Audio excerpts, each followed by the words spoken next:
লেখিকা রিমা বিশ্বাসের বিস্বাদ। এই ঘর সেই জানলা, জানলার বাইরের চ্যাপ্টা পাতা, পেয়ারা গাছের ফাঁকের ফর্সা আকাশটা আজকেও চেয়ে রয়েছে সেদিনেরই মতন। সূর্যের বিদায় আভা আজও লেগে রয়েছে ও পাশের বাড়ির কার্নিশে, কিন্তু মনটা সেদিনের মতন। বুক টান টানে ফার্স্ট বয়ের মতন নেই। পরীক্ষায় অকৃতকার্য একটি ছেলে যেন গুমড়ে গুমড়ে মরছে। দেবব্রত কি কাঁদবে? না কাঁদালে বোধহয় নিজেকে ছোট করা হবে। অথচ আজ থেকে মাত্র 6 মাস পিছলে এই দেবব্রত কতটা আলাদা ছিল আজকের থেকে। এখন উচ্চাকাঙ্ক্ষা, সফলতা, প্রতিযোগিতা এবং প্রতিদ্বন্দ্বিতা, বিশেষ করে যে কোনো মূল্যে হাসিল করার প্রবণতার মতন দুর্ধর্ষ ইচ্ছেগুলোকে ভালো লাগে। অথচ এই দেবব্রত একটা সময় বসের কথায় উঠেছে বসেছে, গাধার খাটুনি খেটেছে, রাত নেই দিন নেই একটা প্রজেক্টের জন্য জান প্রাণ দিয়ে খেটেছে। তরতর করে প্রমোশনও তো হচ্ছিল। তখন দেবব্রতর জিন রনিতার হাতে। দেবব্রত ছুটছে কিন্তু রনিতার দিকে তাকিয়ে। ঠিক যেমন কুকুরের সামনে বিস্কুট তুলে ধরে তাকে লাফ দেওয়ার জন্য উৎসাহী করা হয়, এও তেমন। রনিতার বুদ্ধির ওপর ভরসাও তো করতো দেবব্রত। হ্যাঁ, ও জানতো সব ট্যাকটিস, কখন কাকে সামছে চলতে হবে, কখন বসকে চাপ দিতে হবে, কখন ফ্লেক্সিবল হতে হবে। এমনকি প্রজেক্টগুলো করার সময় ও প্রচুর সাহায্য করত। সময় বের করে ডেটা তৈরি করে দিয়েছে, নেট থেকে অন্য কোম্পানির রেকর্ড চেক করে। রনিতা বলতো, রান দেব রান, এখন তো দৌড়বে। তারপর তুমি রিভলভিং চেয়ারে বসিয়ে বাকিদের রিভলভ করবে। দেবব্রত হাসতো, ওকে নিজের চেয়ারে বসিয়ে বলতো, তুমি আমার লাইফে না এলে আমি সত্যিই এতটা অ্যাক্টিভ হতে পারতাম না। Love you Ronita. ওর চিবুক নিজের 2 আঙুলে ধরে রনিতা ওর ঠোঁট ছুচালো করে অদৃশ্য চুমু ঠেলে দিত। দেবব্রত তখন রনিতাকে নিয়ে ভবিষ্যতের চিন্তা করছে। বড় একটা বাড়ি, বছরে বিদেশে ঘুরতে যাওয়া, দামি দামি ড্রেস আর ক্যালোরি বুঝে খাওয়া। ওরা থাকে ফ্ল্যাটে, কিন্তু দেবব্রত একখান বাংলো বানাবে। কেমন হবে লনটা? আর্টিফিশিয়াল গ্রাস দিয়ে সাজাবে ছাদ, থাকবে দোলনা, 2টো লাভবার্ড পুষবে নাকি? অবশ্য অ্যানিমেল প্রিজার্ভ অ্যাক্ট অনুযায়ী সেসব বাড়িতে রাখা যায় কি না তা জানা নেই দেবব্রতর। অথচ বাড়িতে ঘোরতর আপত্তি এই সম্পর্কে। মা 2 দিন না খেয়ে রইল, মুখে কিছু বলল না, শুধু নাক টেনে গেল আর মাঝে মাঝে ফ্যাচ ফ্যাচ শব্দ এলো ঠাকুর রাখার বেদির ওপাশ থেকে। ফ্ল্যাট বাড়িতেই আলাদা ঠাকুর ঘর নেই। সেদিকে তাকিয়ে দেবব্রত ভেবেছে ওদের একটা আলাদা ঠাকুর ঘর হবে। চোখ বন্ধ করে দেখে নিয়েছে শ্বেত পাথরের মেঝে, কাঠের সিংহাসন। ঠাকুরের পিছনে একটা চক্র বসাবে, যেখান থেকে পূব দিকের প্রথম সূর্য উদয়ের আলো এসে ঢুকবে। পেতলের লম্বা ঘণ্টা, কত এস্টিমেট পড়বে। মনে মনে একটা খসড়া এঁকেছে ও নিয়ে, কিন্তু মার তাতে কিছু যায় আসে না। মায়ের আপত্তিটা বুঝলো তো অনেক পরে। এই যে আজ দেবব্রত দাঁড়িয়ে আছে পেয়ারা গাছের পাশের জানালাটার ধারে, যেখানে আজ থেকে 6 মাস আগে দাঁড়িয়েছিল অন্য একজন, আর যার বাড়িতে দাঁড়িয়ে আছে সেই অরিন্দম, যে কিনা দেবব্রত নার্সারির বন্ধু। তার মা শম্পা আন্টির কাছ থেকে শেষে দেবব্রত জানলো মা পছন্দ করে না রনিতাকে। দেবব্রত হতবাক, জিজ্ঞেস করেছিল, তুমি কি করে জানলে আন্টি? শম্পা মটরশুঁটি ছুলে একটা কন্টেনারে ভরে ভরে রাখছিলেন, ব্যস্ত হাতেই বলেছিলেন কথাটা। দেবব্রতর দিকে একবার তাকিয়ে বললেন, তুই জানিস না তোর মা একদম পছন্দ করছে না রনিতাকে? না, বিশ্বাস করো আমি জানি না। দেখো বাবু, আমি তাকে দেখিনি, চিনিও না, কিন্তু তোর মার মুখে শুনলাম নাকি খুব নাকুচু মেয়ে। তোর মাকে বলেছে আপনারা কেমন আউট অফ ফ্যাশন সব ফার্নিচার ইউজ করেন। আমার মাথা ধরে গেল আপনাদের টেস্ট দেখে। তারপর বলেছে দেবব্রতকে আমি গাইড না করলেও কোথায় বয়ে যেত। কেন রে? ও তোর মা? না তোর মা, তোর মা। অফকোর্স আমার মাই সব, কিন্তু এটা ঠিক আন্টি, আমার কেরিয়ারে ওর অনেক ডেডিকেশন আছে। আর ও খুব ঠোঁটকাটা মেয়ে, যা মনে আসে হুটহাট বলে দেয়, কিন্তু মন থেকে একদম সাফ। দেখ দেবু, তোর মা যখন চায় না তখন তুই কি মার কথা ভেবে একটু অন্য কথা ভাবতে পারিস না? কি ভাববো? তুমি ছেড়ে দাও তো আন্টি, অত চাপ নিও না, আমি মাকে সামলে নেব। ওরকম হয়, নতুন নতুন সবারই হয়, তোমারও হবে। একটা দীর্ঘশ্বাস ফেলে শম্পা বলেছিলেন, অরিন্দমকে বলে রেখেছি বাপু, যা ইচ্ছে করো, আমার বাধা নেই, কিন্তু আমার সঙ্গে আর নয়। বাবা তোমারটা এবার তুমি বুঝে চলো। আমি কত সইব? তোদের জন্য পুরো জীবন দেব নাকি রে? এইদিকে মেয়ের মায়েদের অনেক সুখ, মেয়েকে মানুষ করে আর তার দায়িত্ব বয়ে বেড়াতে হয় না। আর ছেলের মায়ের শত জ্বালা, তোদের দায়িত্ব যেন বওয়া আর পিষে মরার জন্যই আমাদের জীবন না রে? শম্পা এতটা ক্রুদ্ধ আর ক্ষুব্ধ চোখে তাকিয়েছিল যে দেবব্রত পিছু হটতে বাধ্য হয়েছিল। গুটি গুটি পায়ে তখন ঢুকে পড়েছে অরিন্দমের ঘরে। মনে হচ্ছিল প্রাণ বাঁচিয়ে ফিরেছে। আন্টি কি শেষে জড়িয়ে দিত? আর যদি হাউমাউ করে কাঁদতে আরম্ভ করত? কি বিশ্রী সিচুয়েশন। রনিতা বলে, যারা ইমোশন কন্ট্রোল করতে না পেরে সবার সামনে হাউ হাউ করে কাঁদে বা হ্যাঁ হ্যাঁ করে হাসে তাদের আমার জন্তু মনে হয়। দেবব্রত জানে রনিতার পরিবার একদম অন্য সোসাইটির। ওর দাদা ইউএসএতে চাকরি করে, বাবা হাইকোর্টের জাজ, মা প্রফেসর। রনিতা নিজে ভালো পোস্টে আছে ওদের কোম্পানিতে। ওর বেড়ে ওঠার দেবব্রতর বেড়ে ওঠার অনেক তফাৎ, ঠিক ঘাস আর লেমন গ্রাস বেড়ে ওঠার মতন। রনিতার আদব কায়দা, কথা বলার স্টাইল, ইংলিশ উচ্চারণ সব আলাদা। এমনকি হাসিটাও, ও বেশিরভাগ সময় ঠোঁট চেপে হাসে। দাঁত বের করলেও তা সীমিত। কাঁদতে ওকে দেখেনি দেবব্রত। কথা বলার সময় কোনো শব্দ মাথায় না এলে যেমন বেশিরভাগ মানুষ ইয়ে মানে ওই এসব দিয়ে কভার করে, ও সেখানে খুব শান্তভাবে বলবে ওয়েল।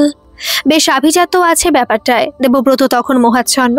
মাদক যেমন আসক্ত করে, দেবব্রত তখন রনিতায় আসক্ত। কিন্তু তবু সেদিন অরিন্দমের ঘরে ঢুকে এই জানলার পাশে দাঁড়িয়ে থাকা রোদে সিক্ত শ্যামলা রোগাটে চেহারার মেয়েটাকে দেখে দেবব্রত কি থমকায়নি? ও তো টের পায়নি দরজার মুখে কেউ ওকে দেখছে বলে। হাওয়ায় উড়ছিল ওর কানের পাশে লতানো চুল, পাশ ফেরানো মুখে চিবুক আর গালের ধার বেয়ে মুখের একটা তীক্ষ্ণ অবয়ব। খুব ধীরে গুনগুন করছিল একটা খুব চেনা গানের কলি, যদিও গানটা ধরতে পারেনি দেবব্রত। হঠাৎ চমকেছিল পিঠে আচমকা অরিন্দমের একটা থাবা বসতে। ওর আলুর মতন পাঞ্জাটা পিঠে বসিয়ে অরিন্দম বলল, ওই কি করছিস, আয় ভিতরে। অরিন্দম সেদিন বাড়ি ছিল না, গিয়েছিল পাড়া রক্তদান শিবিরের সেক্রেটারি হয়ে। অরিন্দম একটা ইন্স্যুরেন্স কোম্পানির এজেন্ট। ছোটবেলার বন্ধু বলে যাওয়া আসা এখনও আছে, কিন্তু রনিতা বলে ফেলিয়ারদের গা ঝাড়া দিয়ে ফেলো। যারা নিজেরা উন্নতি করতে পারেনি তাদের লাইফে রেখে কি হবে? কখনো যদি হেল্প চায় তখন না বারণ করতে পারবে না সাহায্য। তাই আগের থেকে বি অ্যালার্ট। হয়তো এমন বলতো না রনিতা যদি না কিছুদিন আগে ওদের কোম্পানির বারাসাতের ব্রাঞ্চ খোলায় সেখানে ব্রাঞ্চ ম্যানেজারের পোস্টে কলেজের বন্ধু সুকুমারকে রেকমেন্ড করতো দেবব্রত। ছেলেটা পড়াশোনায় ভালো ছিল, কিন্তু একটা অপরচুনিটি পাচ্ছিল না। তা দিয়েছিল দেবব্রত। শুনে ক্ষেপে আগুন রনিতা বলল, এই ফেভারটা নিলে তুমি কোম্পানির থেকে, এবার তার জন্য তোমাকেও তৈরি থাকতে হবে। দেবব্রত বলেছে, কেন? সুকুমার নিজেকে প্রুভ করলে আমার রেপুটেশন কেন খারাপ হবে? রেপুটেশনের কথা নয়, এটা হলো সুযোগ। তুমি নিলে, ও তোমার থেকে নিল, এবার অন্য আরেকজন চাইবে, কি দরকার? আর যারা নিজের দক্ষতায় কিছু আর্ন করতে পারে না তারা পুরুষ মানুষ নাকি? দেবব্রত বোঝে কথাটা তো একদম ফেলে দেওয়ার নয়। যদিও আজ পর্যন্ত অরিন্দম কাজকর্মের ব্যাপারে কিছুই বলেনি। পিঠে চাপড় মারতে মারতে সে শুধু বলল, এই দেখ পরিচয় করাই, আমার পিসির মেয়ে রাজন্যা। সে জানলার পাশে রোদে সিক্ত মুখখানি ফিরেছিল সামনে। কেন কে জানে একটা অচেনা আবেগ কাবু করছিল সে সময়। দেবব্রত বুঝতে পারছিল ও কেমন যেন আড়ষ্ট হয়ে পড়ছে। যদিও সে ছিল খুবই সাবলীল। কিছু পরে একটা প্লেটে কিছু খাবার সাজিয়ে এনে ধরেছিল দেবব্রতর সামনে। হেসে বলেছিল, কি শুনছি আপনি নাকি মারাত্মক রকমভাবে একটা রোগে আক্রান্ত। দেখুন মশাই, সেটা আবার সংক্রামক নয় তো? নইলে এই আমি উঠলুম আর এই ঘর থেকে পালালুম। হেসেছিল দেবব্রত। বলেছিল, কে বলল? শম্পা আন্টি। ইয়েস, বলুন না আপনার গল্প। আই মিন, এই প্রেম টেমগুলো মুভিতে দেখি, বাট ইন রিয়েল লাইফ সমস্যাটা কোথায়? আমার মায়ের মাথায় তার ধারণা মেয়েটি সুবিধের নয়। আর আপনার মতে? সে অতি বিচক্ষণ ও বুদ্ধিমতী। ওয়াও, কি যে ভালো লাগছে নিজের গার্লফ্রেন্ডকে নিয়ে এতটা কনফিডেন্ট হতে কাউকে দেখতে। যা গিয়ে best of luck for your future.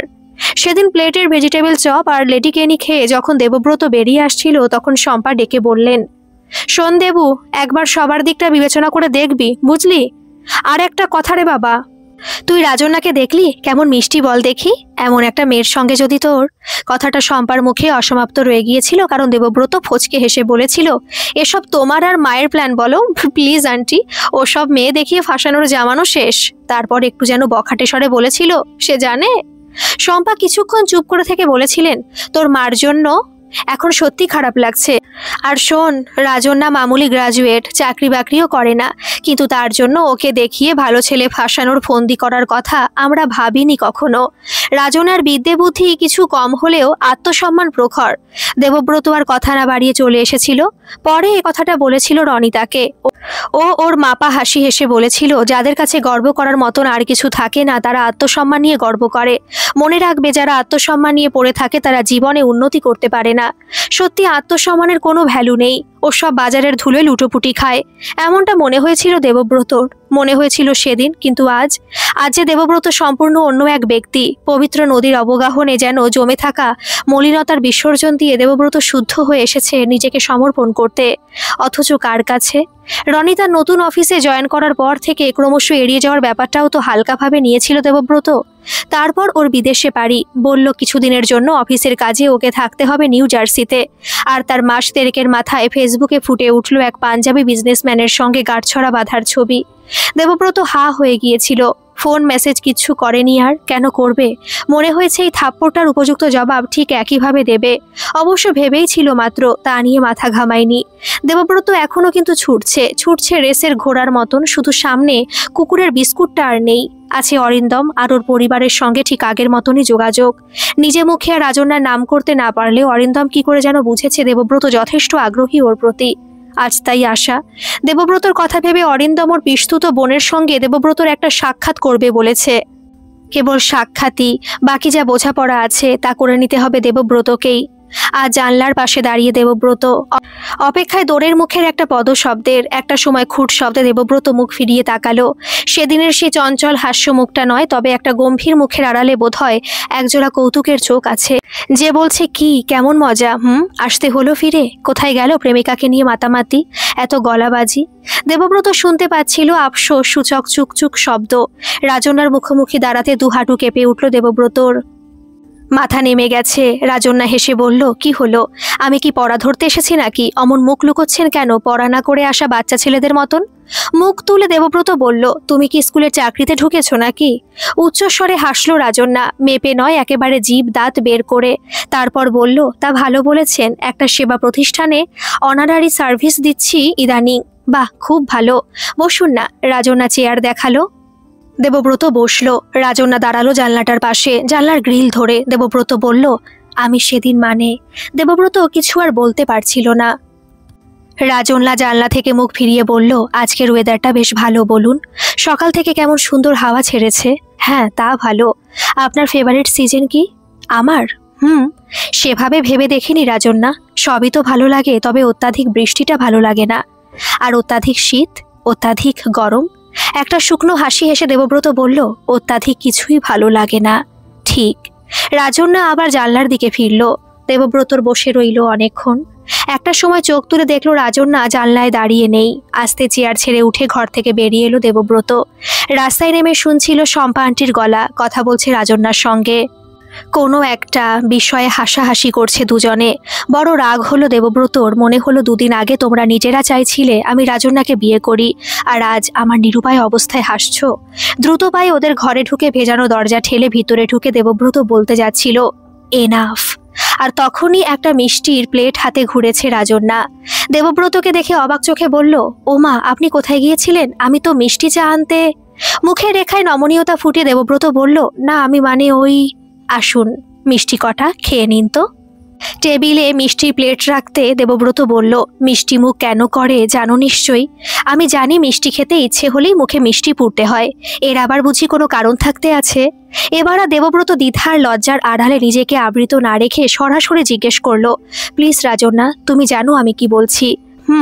আপনি আমায় বিয়ে করে আপনার এক্সকে চমকে দিতে চাইছেন, কিন্তু এতে আমার কি লাভ হবে বলুন তো? একজন ভালো চাকুরে হাজবেন্ড জুটে যাবে এই হুজুগে। সবাই তো নিজের লাভটা দেখে কি না? যে কোম্পানি ডিসকাউন্ট দেয় সেও লাভ দেখে নেয়, আবার খরিদ্দারও লাভ দেখেই ছোটে। জীবনটা কি ব্যবসা? হেসে ফেলল রাজন্যা। নয় বলছেন? তোমার মতো নেই ধরে নেব, তবে ব্যবসায় কখনোই নয়। কিন্তু আমি তো ব্যবসা। কথাটা বলতে গিয়ে চোখ পড়ল রাজন্যার দিকে। ও যেন চোখ দিয়ে মাপছে দেবব্রতকে। দেবব্রতর ভিতর পর্যন্ত কেঁপে গেল। মাথা নামিয়ে নিল দেবব্রত। রাজন্যা বলল, মিষ্টিগুলো নয় উদ্দেশ্য ছাড়াই খান, জীবনে হয়তো আরও অনেক সুযোগ আসবে যখন। রাজন্যার অর্ধসমাপ্ত কথার দিকে তাকিয়ে রইল দেবব্রত। রাজন্যা মুচকি হেসে বলল, সম্পর্ক কিন্তু তৈরি হয় আবেগ দিয়ে, আর আমি আবার একদম মেকানিক্যাল নই। তবে কি একে প্রত্যাখ্যান বুঝবো? প্রত্যাখ্যান, প্রতিশোধ, প্রতিহিংসা এসব টেকনিক্যাল টার্ম আমি আবার কম বুঝি। তবে মনে হয় কি জানেন, প্রতীক্ষার একটা মাধুর্য আছে। পারবেন? দেবব্রত চেয়ে রইল স্থির চোখে। রাজন্যা বলল, হঠকারিতার মেয়াদ ক্ষণস্থায়ী হয় জানেন তো। দেবব্রতর বলতে ইচ্ছে করছিল, রাজন্যা আমি অপেক্ষা করব, তোমার জন্য অপেক্ষা করব নিশ্চয়ই, কিন্তু বলতে বড় বাদলো। স্বপ্নগুলো যখন হাতের নাগালে, সাফল্য যখন বশবর্তী, তখন একটা তুচ্ছ মেয়ের প্রতীক্ষা কেন করতে হবে দেবব্রতকে? তাই একটা তাচ্ছিলের হাসি রাজন্যাকে উপহার দিয়ে দেবব্রত বলল, এখন তো মানুষ ডেটা লোড হওয়ার সময়টুকু অপেক্ষা করে না। আর তুমি বলছো কি না? লেডিকে নিতে চামচের চাপ দিয়ে দেবব্রত যখন সামনে তাকালো, তখন নজরে এলো দোল খাওয়া পর্দা। রাজন্যা বেরিয়ে গেছে ঘর থেকে। চোয়াল শক্ত হওয়ার সঙ্গে মাথার রগে একটা টান পড়লেও ব্যাপারটাকে লঘু করার জন্য চামচ দিয়ে কাটা লেডিকেনের টুকরোটাকে মুখে পুরল দেবব্রত। মুখে পুরল ঠিকই, কিন্তু প্রতিটা টুকরো গলা দিয়ে নামলো নোনতা হয়ে। ভাবার চেষ্টা না করলেও বারবার ধরার চেষ্টা করছিল দেবব্রত, তবু ধরতে পারল না ভুলটা কোথায়। গল্পটি কেমন লাগলো অবশ্যই কমেন্ট করে জানাবেন, আর ভালো লাগলে একটা সাবস্ক্রাইব করে আমার পাশে থাকবেন। ধন্যবাদ।